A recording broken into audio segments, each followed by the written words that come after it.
You want to stretch out a little bit? Okay, so we're gonna have this Q&A session now. If you have any question about meditation or this particular meditation or Dhamma in general, so it's time for you to ask such questions.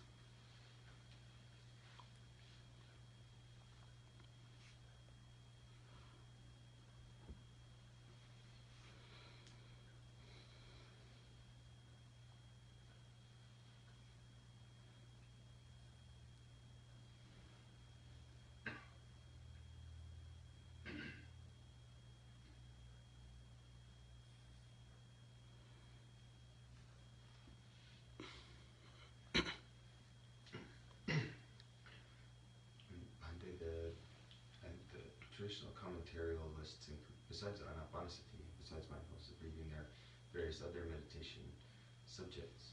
Would you talk a little bit about which ones are good for which times and which situations?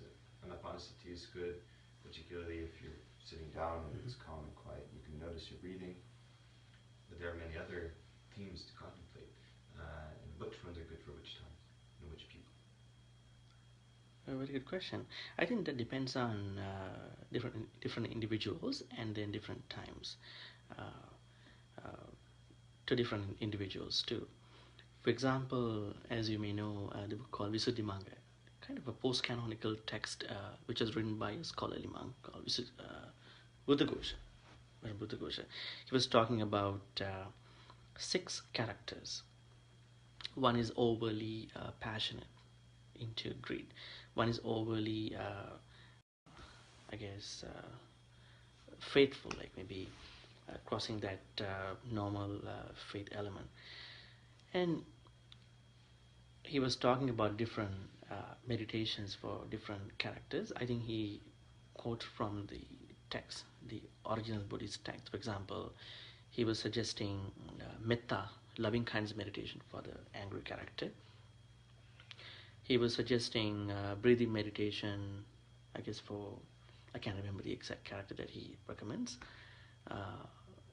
And he recommends the meditation on 32 body parts, like, looking at the body parts of the body for the overly greedy character. So looks like if someone wants to pursue a unique meditation, then it's good to contact a monk or a person who knows meditations, and that person has to know that particular individual for some time with the behavior. So that's one thing. And in terms of the time, I think uh, maybe you may not be able to do breathing meditation at all times, right? You need to get ready for that, prepare yourself, you need to sit down. You can't do while you are riding on the bus, right? So maybe it's a unique time specific meditation that you can, maybe location specific too. But I think we can practice loving kindness meditation at all times. May I be well, happy, may no problems come to me, may no harm, may no difficulties come to me, may I always meet with success, and all these good wishes. At the same, after that, we're gonna that person can practice the same loving kindness meditation to other individuals.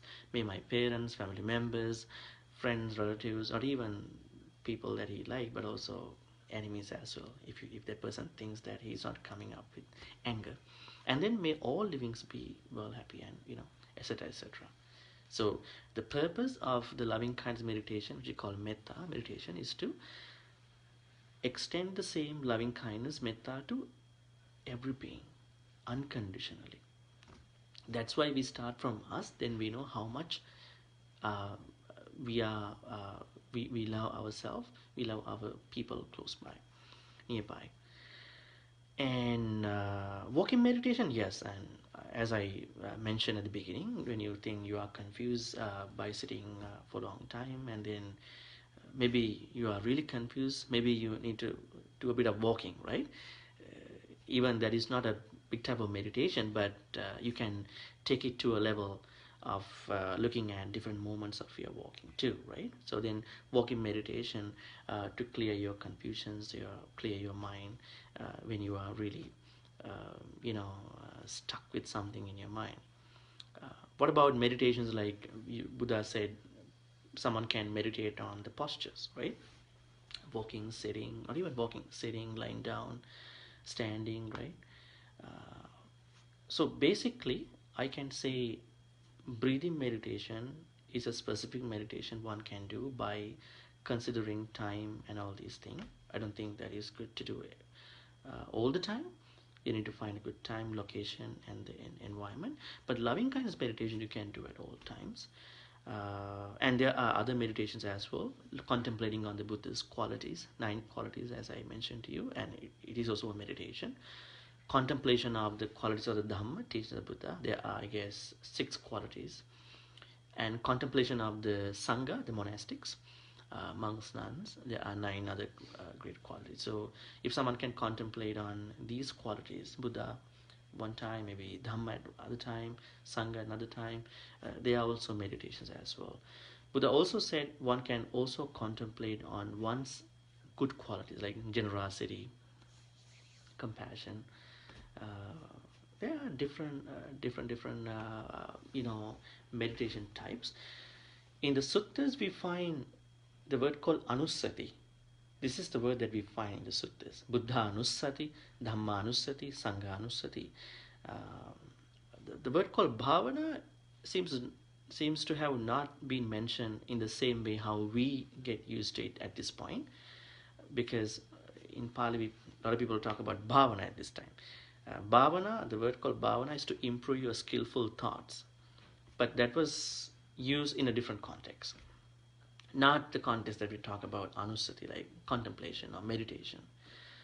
But at a later time, I don't know, maybe commentaries and whoever, they got to use this word called bhavana to improve one's skillful thoughts. So that itself becomes meditation. So there are a bunch of meditations, and of course, breathing meditation could be good for a time, specific location, specific place. Mettā one can practice at all times without any problem. And also, I think posture meditations one can do. Not even the postures. Buddha also talks about one can contemplate on one's different other activities as well. When one talks, when one eats, when one drinks. I mean normal stuff, right? Of course. And when one when one is silent, I mean, let's say when someone is silent, maybe doesn't feel like talking, but at that time also one can contemplate why I'm silent at this point. When one sleeps, you can't meditate after you sleep, right? Maybe lying down. There are the bunch of. I think you can use all your activities as subjects of meditation. That would be a better, explanation. So that's how I can see. But if you can refer to Satipatthana Sutta, you can see a lot of other ways uh, in meditating, in making subjects to meditate. Could you explain a little more about loving kindness? Loving kindness. Okay, so Mettā. So I think nowadays we are lacking in self-love uh, for different reasons.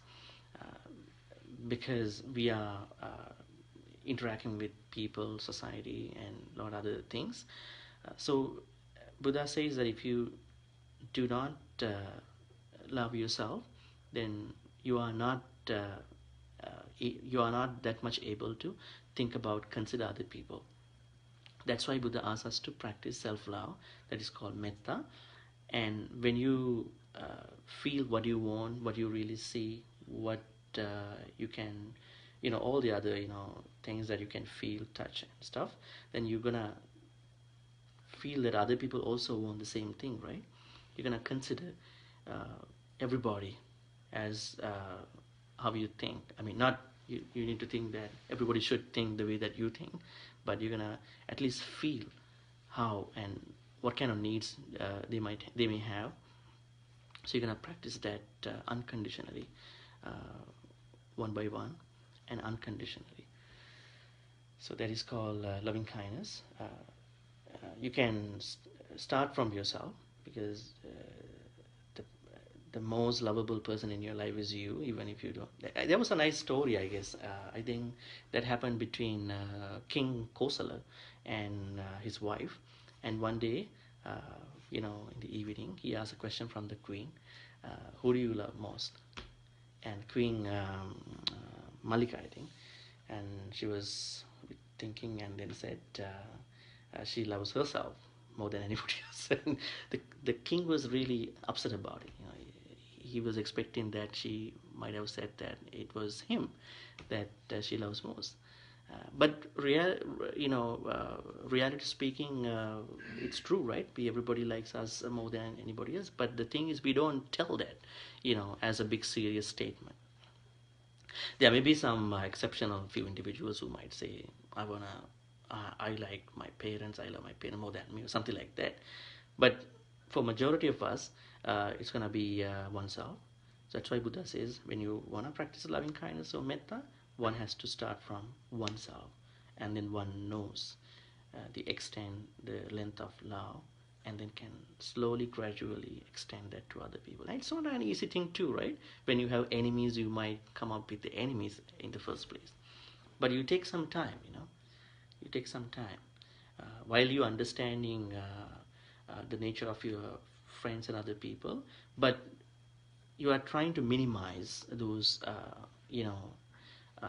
bad, unnecessary, distractive thoughts towards themselves, towards them, right? So gradually extending the love that you extend to yourself, uh, from you to family, friends, relatives, teachers, and at the end to all the living beings that you may know, you may not know, right? And I remember in one sutta, there was a monk who was bitten by a snake, and then uh, the other monks in the temple at the time when the Buddha was alive, they approached the Buddha and said to the Buddha, this monk was bitten by a snake in the temple. And then Buddha said, this particular monk had not extended the metta, loving kindness, to different type of reptiles. And he specifically mentioned 4 types of reptiles: Virupakka, Chabbyaputta, Kannagotama, Irapata. I mean, we have to find out who they are actually. Maybe, I guess, scorpion, right? Scorpion might be in one group, cobra might be in one group. So, but all are reptiles.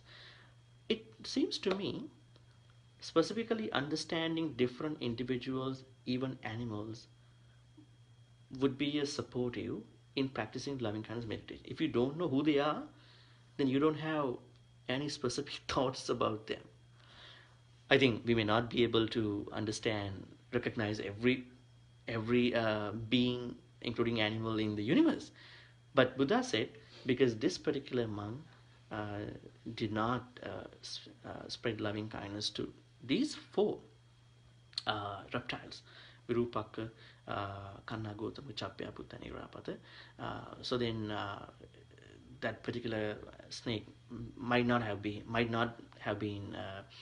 felt that love that should have gone to him or her, and that was what happened to him. So then all the other monks thought to themselves, okay, from today onwards we're gonna specifically understand who they are, these reptiles, and then practice loving kindness. So I think there should be a sort of understanding about the people around you and not around you, and who they are, whether they receive your love or not. So that's how I think loving kindness needs to be practiced.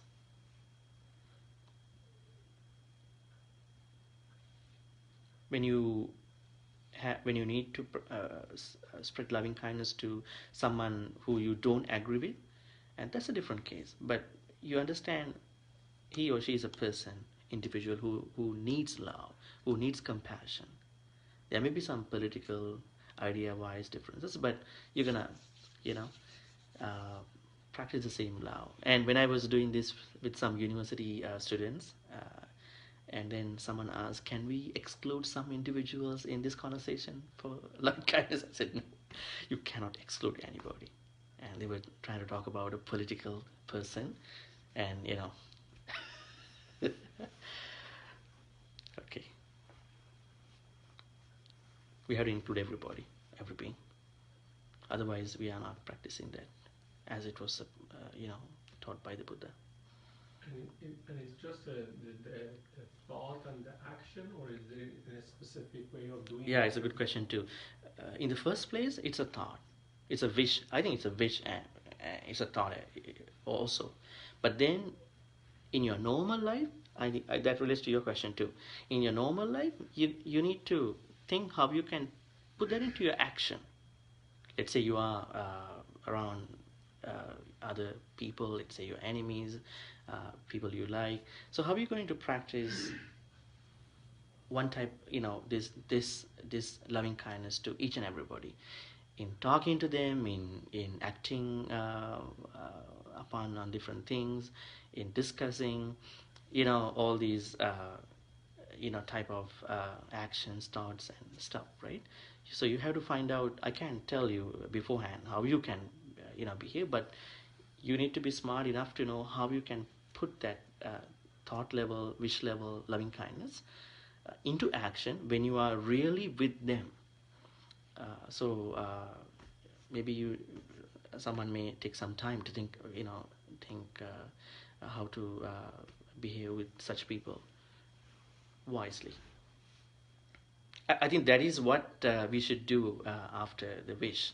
A lot of people, they only wish, make it just a thought. In the real life, I can forgive but not forget. This is a problem. So Buddha said we should be able to let go these weird memories. We shouldn't. Maybe we can make them as lessons for future references, but not to carry a lot of burden, right? Unnecessary memories. So yeah, the real meditation to me is when and how you put into action. Not when you sit down without any hassle and then you keep meditating. The real meditation, or maybe the fruition of the meditation, is the real action, how you or when you're gonna put into action.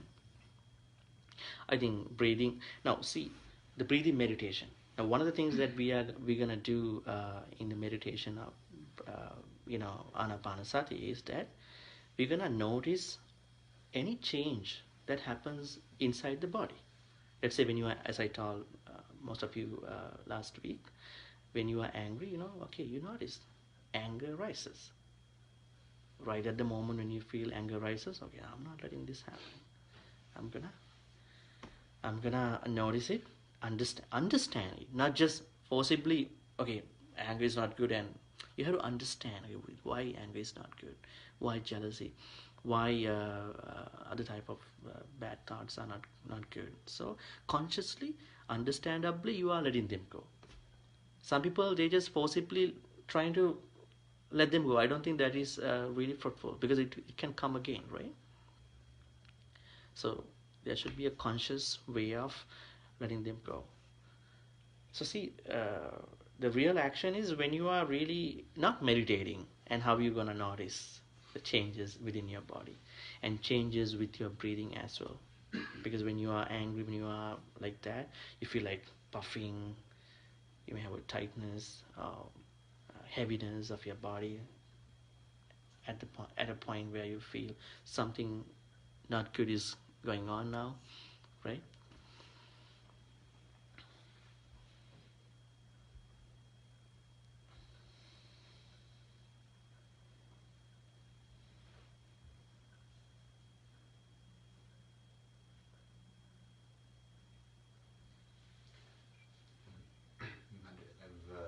This sort of a thought occurred that I've heard some teachers recommend that when you, if you're trying to cultivate loving kindness towards all sentient beings, and maybe there's a cluster of those sentient beings, or a subset, or maybe all of them, you find you just can't. You can say the words, but you can't really generate that feeling of loving kindness. You can't generate that genuine wish Mm-hmm. that sentient beings should all be happy and free. then one thing that I've had recommended and I've heard people recommend to others before is that you can wish that you wish. That's Yeah. just good step one. I've heard. Mm-hmm. That if you can't genuinely generate that feeling of altruistic love and compassion for beings, you can wish that someday you'll have it, and then Yeah. that generally will turn into the genuine wish itself. Yeah. So, At least yeah. for those kind of individuals, right? And should be the same extent. Obviously, it will not be the same extent. Is that right? It could be different, but at least you can start with that feeling, right? But you have to start from somewhere, right? So you can start from how you feel about you, and then this could get changed in the meantime, you know.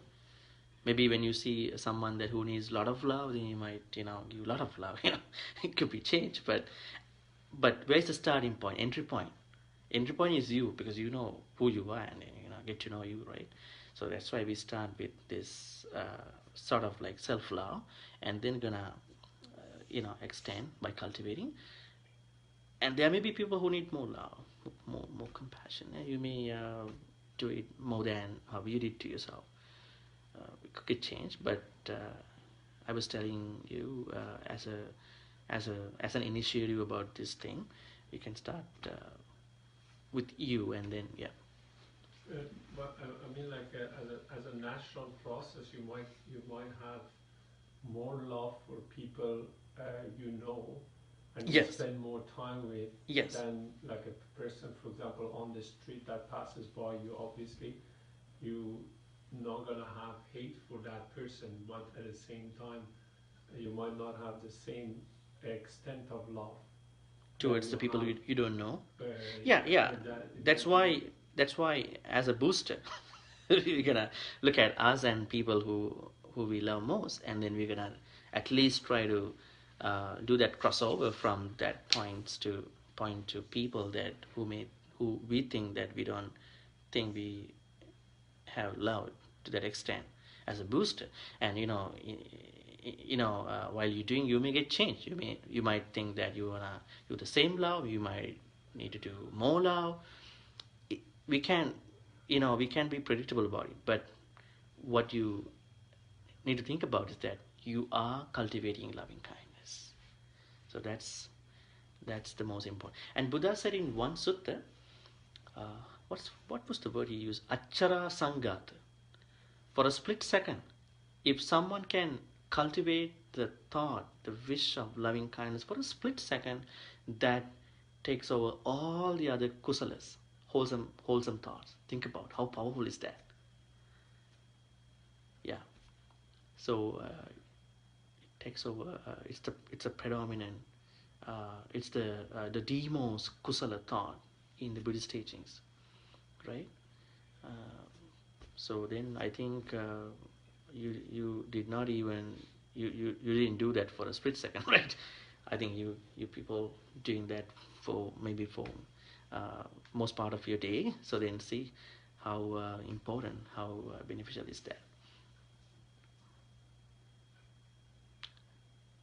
That's why the conversation nowadays is not just not just about the meditation, but about the compassion. People don't consider other people.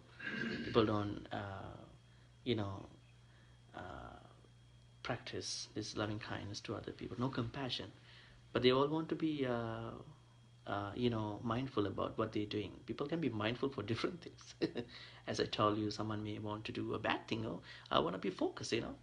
Strategic planning.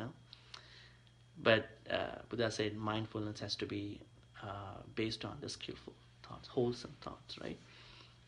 At the same time, compassion has to go with mindfulness, right? Mettā or compassion, karuna.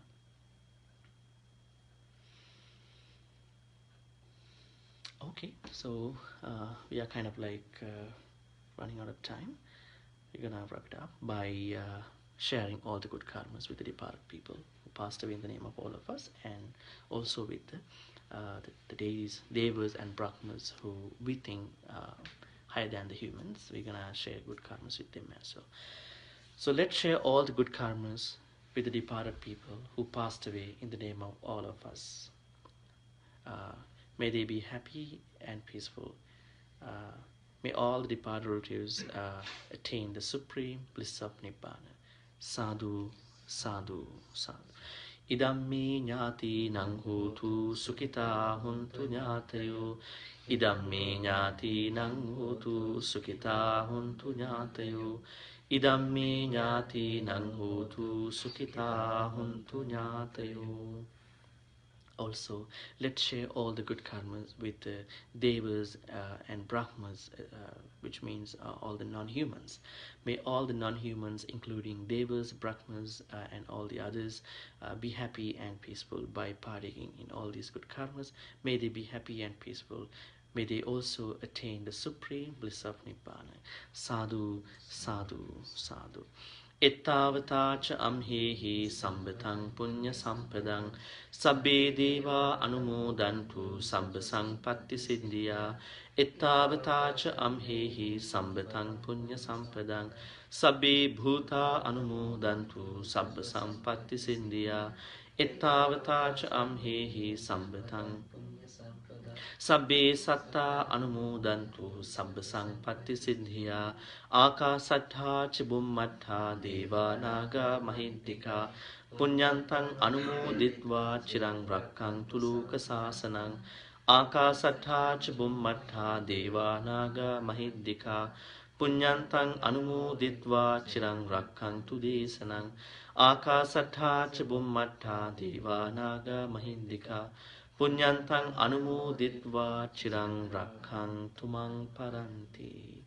Finally, let's make a great wish. May all the good karmas we've been collecting so far help all of us to attain the supreme bliss of Nibbana as well.